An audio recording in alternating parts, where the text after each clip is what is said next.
FBSC Finance brings you 30 Minutes in Finance, your weekly finance-related podcast. I'm your host, David Garbutt. Now on with the podcast.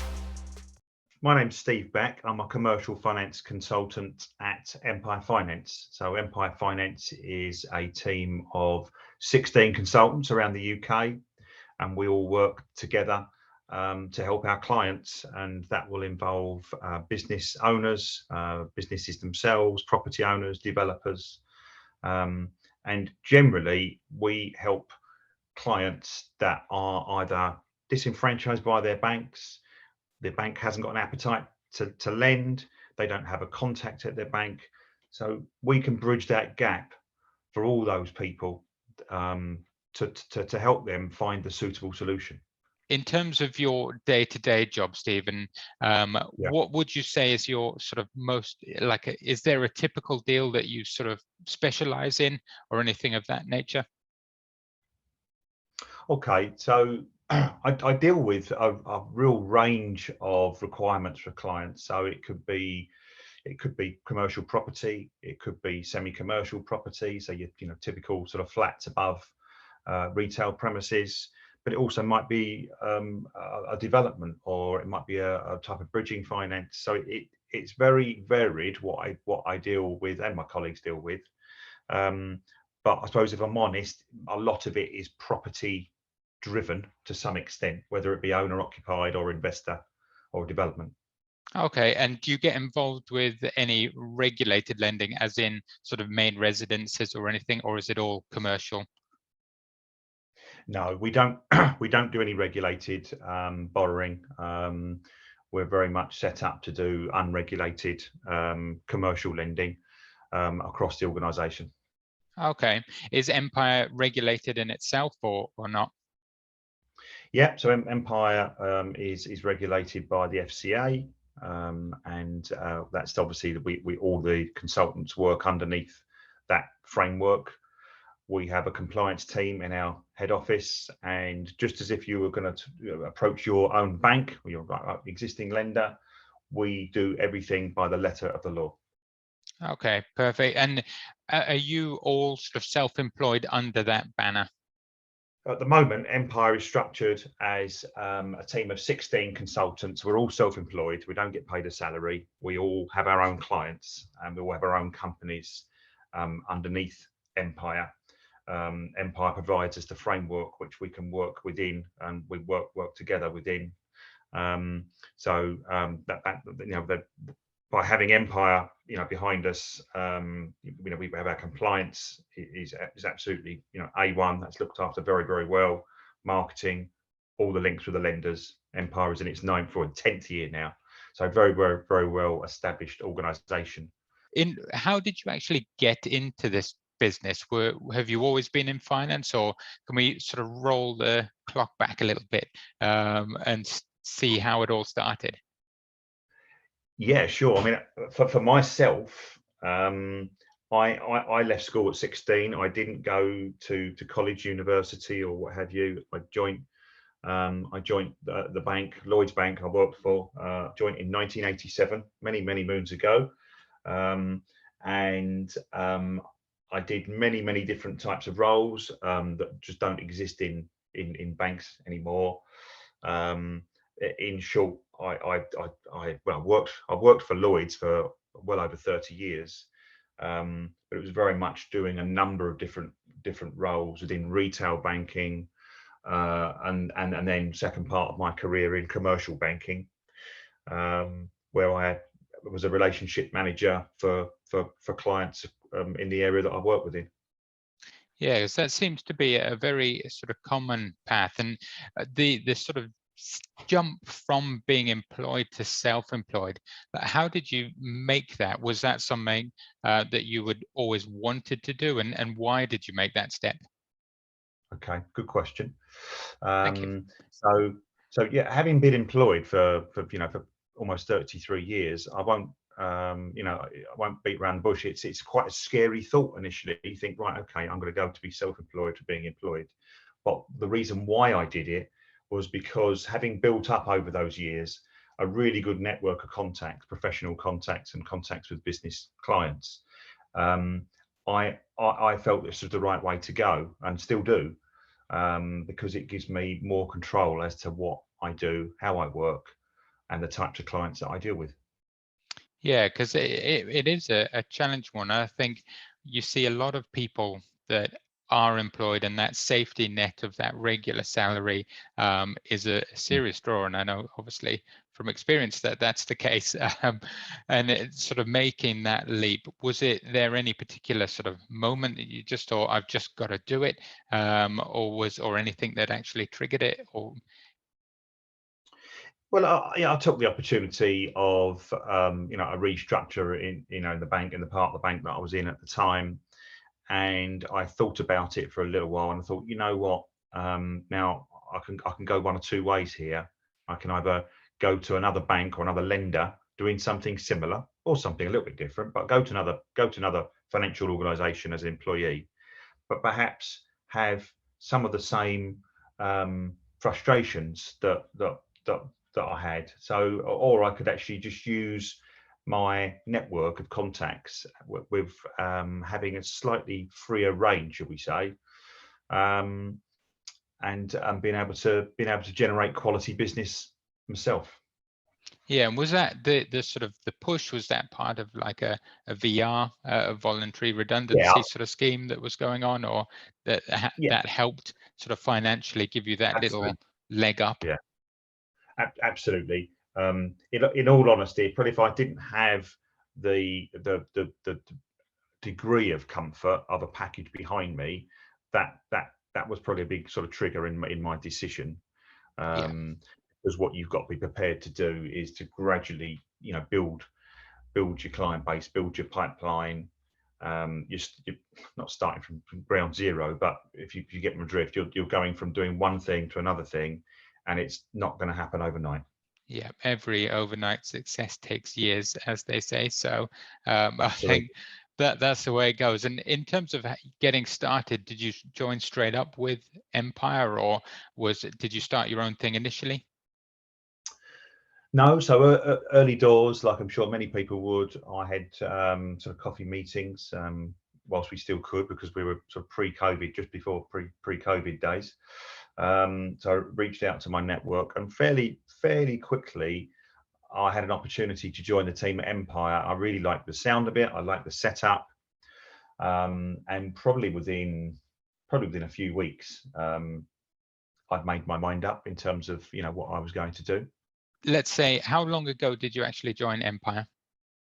So I joined Empire in earnest early April 2020. Okay, so it hasn't been long. In No. those sort of 2 years and 2.5 years that you've been there, if you could rewind the time now with everything you know, is there anything that you would do differently going sort of solo that other people can obviously maybe use to kind of fast track? Um, yeah, I suppose we could all, anybody that says they couldn't do anything differently, I think probably isn't telling the truth. So I think the temptation when you're doing what I do and you're coming out of, my background, the temptation is to grab every bit of business or every single thing that comes your way. And that's you've got to be a little bit careful there. Um, you can make yourself a busy fool, and also if you're not careful, you can also be doing a lot of work and actually not getting remunerated for it. So yeah, I suppose I would be, if I was being harsh on myself, I would say, right, okay, should be a bit more picky as to what business I took on, and how I engaged in that business. Yeah, it is very much. I obviously working from the lender side and dealing with sort of dozens of brokers, we see a lot of different strategies, and some of them are very Mhm. much sort of scattergun, shotgun approach, where they will Yeah, just get everything and throw it at the wall and see what sticks.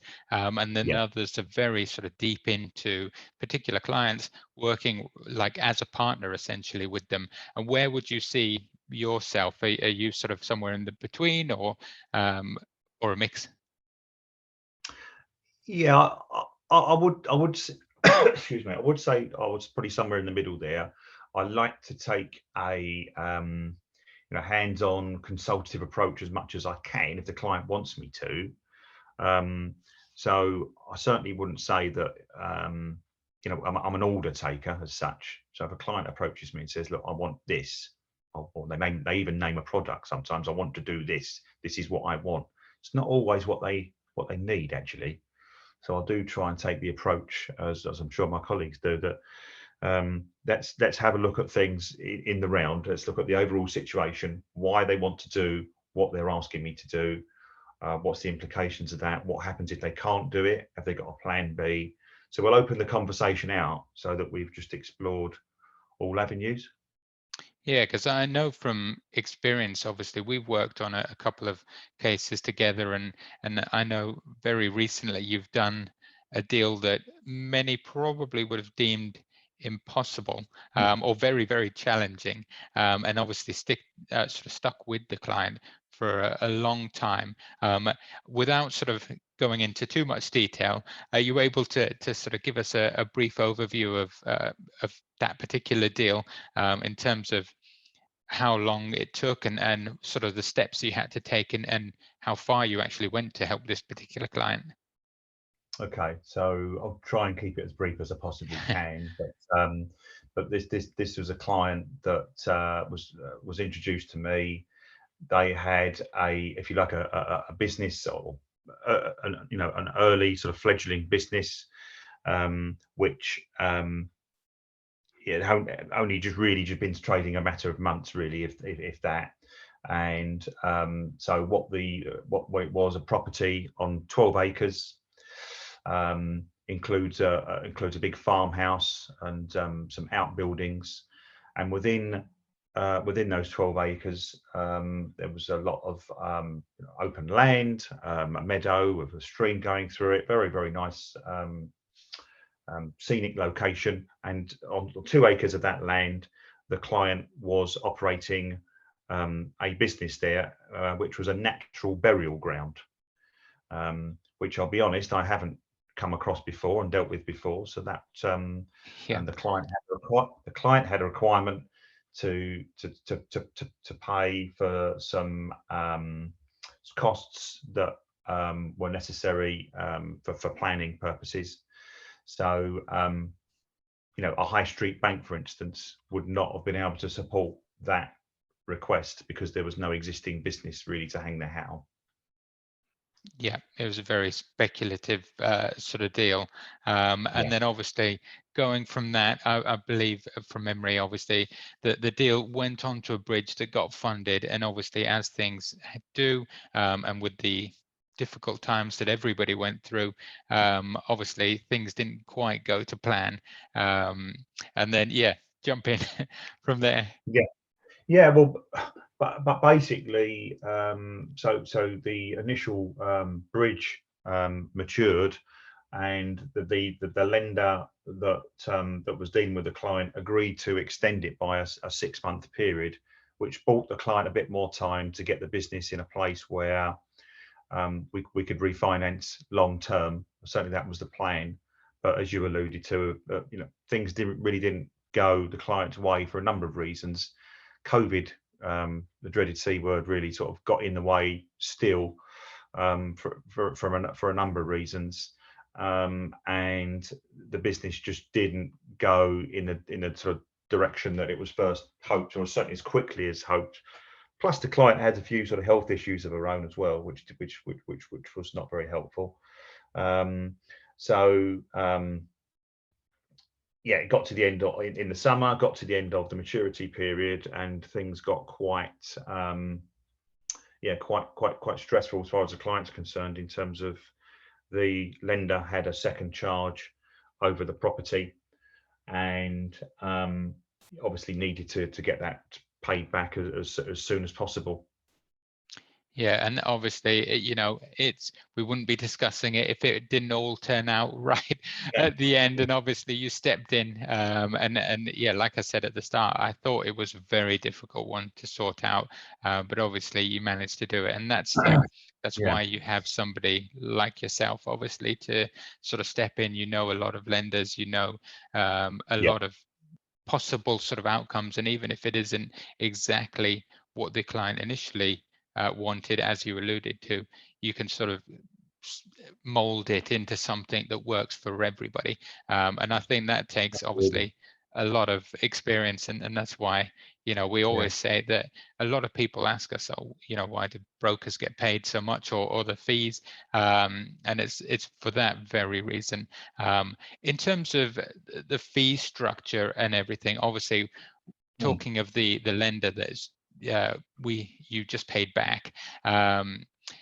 There's a lot of talk at the moment about sort of relatively onerous default fees, and I've seen that going around on various bits. Do you have any sort of views on sort of what actually is acceptable and what people should be sort of, you know, morally and in terms of treating customers fairly, be sort of charging or sort of doing? Well, that is a tough one as to what's morally acceptable. What I will say is, you know, on the one hand, you've got lenders saying, well, okay, these are the terms, and it is all obviously up front in all the documentation. Obviously, my job is to make sure the clients are fully aware of the terms that are being put to them. You know, if you do exceed the terms, or you know, you haven't repaid by the certain due date, so that there's an understanding to a point, an expectation to a point. There's going to be an implication financially in terms of that happening. To actually say, put a figure on it, I think is difficult, and cases are different. But what I would say, and the way I would always work, I mean, I work very, very closely with my clients, and will hold their hand as much as they need to. So in the case that we've just described, you know, all times, I mean, we ended up 2 or 3 months past the actual date where they had needed to pay the lender back. But it's the communication piece. As long as your communication is clear and you're making it quite clear what is happening, that's important. I think lenders have got a duty from a customer care point of view, and also sort of treating customers fairly, to actually, you know, be taking that on board. The other thing, of course, is that, you know, we're outside of COVID now, but generally the world moves a bit more slowly from what I'm seeing now, and certainly it's going to take a while to catch up. So these things do take time. So there's got to be a bit of an understanding from the lender, the other side, but these things can sometimes take a bit more time than first envisaged.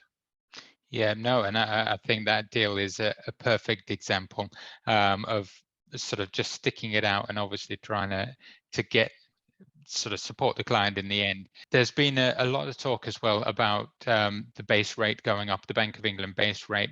Have you got any thoughts on that at the moment, and how are you seeing that actually? Is that impacting on sort of interest rates that you're getting for your clients at the moment already? Yes, well, it certainly is. I think we're all expecting a rise of at least 0.5%, probably to 0.75% by all accounts tomorrow, I think is the decision, isn't it? So yes, it is impacting to a degree, and I think it's impacting on the way people were thinking. Don't forget, 17 years odd, whatever it was, that we were at a historic low level of base rate. And I think for many, some of the, you know, younger generation, that's all they've known. So to now see to see rates climbing as they are, you know, is a concern. And many wouldn't have to have actually gone through this before. People of a certain age, obviously, have in the 80s and 90s, but so rates are still very, very low historically when you compare them to those levels. But the impact at the moment, I think that it's people are now beginning to think, you know, okay, should I now be committing to do this? Or, you know, obviously we've got everything else that's going on in the economy at the moment, you know, with the, you know, the cost of fuel, energy as a whole, you know, the Ukraine piece. So you put all those things in the melting pot, and I think it's making a lot of people think very, very carefully before they commit to anything. Yeah, because everyone's being hit at all sides from the way things Yes. are looking. And I'm going to ask you something that might be difficult, but to get your crystal ball out and give us a Mm. prediction as to where you think the base rate's going to sort of end up. If, let's say, for example, if you had a client at the moment that was looking to get onto a either a commercial mortgage or something like that, and they had the option to have a fixed rate for, say, 2 years, 5 years, or 10 years at this level, what would you, taking into account that you can't predict the future realistically, but attempting to, what would you say? Do you think it's just going to continue to rise and a 10-year would be a really good option right now? Or do you think it might sort of go up and then drop down again? Or yeah, Yeah. what do you think? Yeah, it's a tough one. I think conceivably, I think before the end of the year, we're probably going to be possibly even another 2% higher, Well, possibly even another 2% higher by the end of the year. But certainly by the middle of next year, I think we're going to be, 4.5, 5, basic 4.5 or 5, potentially even. But who knows? As I say, I haven't got a crystal ball. But as in terms of long term, it's more difficult to predict. I don't see it going up at the moment, continually at the rate that it is. But obviously, that's all to do with inflation, isn't it? yeah, So we don't, and that's driven, by a number of things. But obviously, what's not helping matters at the moment is the conflict in Ukraine, and all the impacts, the knock-on impacts that has on prices, on a number of things. So, I'm hoping personally that will not continue to go up at that level, but it's difficult to say. And it depends on your viewpoint as well as to how long you're going to fix for, because everybody's circumstances are different. It depends where you are in the life cycle, what your plan is for your business. But I am seeing people, my clients, taking, generalizing, but 5-year fixes are popular now. And I can see the rationale for doing that. People that want to make sure that their costs are as fixed as much as they can be, and actually, the price to fix is probably, in my view, not too bad at the moment when you consider everything that's going on. yeah. I would tend to agree. I think it's that sort of short to medium term. I think it's probably, if you can afford it, fix it in, and if that at least hedges the bets that you're going to be okay for that period of time. Mm, Have you mm. noticed any kind of particular deals that are getting harder to fund at the moment? Oh, Used to be easy. that's a tough one. Give me a minute on that one.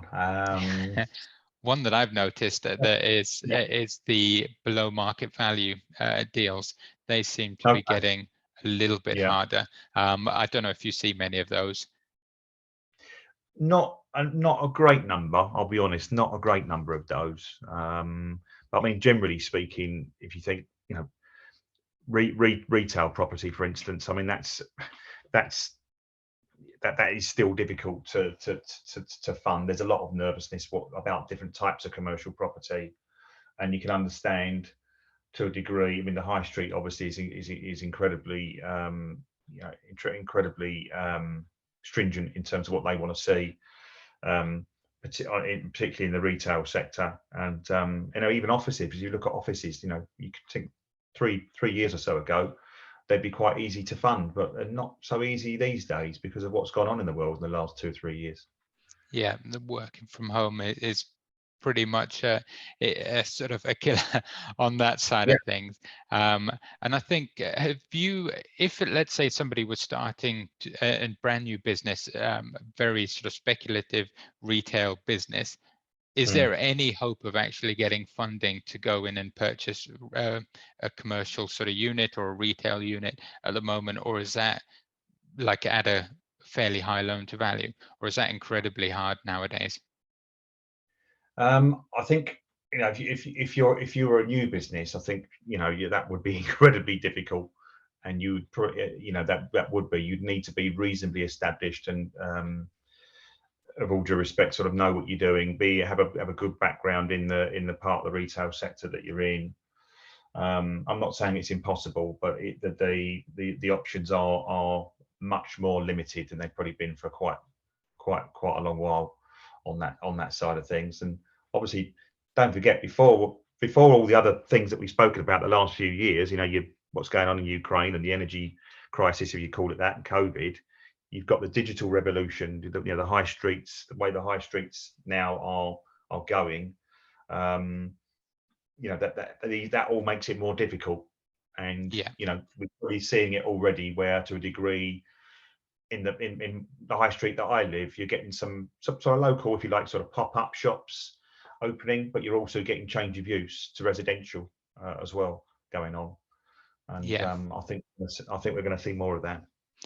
Yeah, I think unless a business is both, as they say, bricks and clicks, it's really going to struggle at the moment, because just unless you've got a real good niche, I think it's pretty difficult. But thank you, obviously, for your time, Steve. I just had a look at the time for you, and obviously I don't want to keep you too long. For people that want to get a hold of you, or where can they actually find you?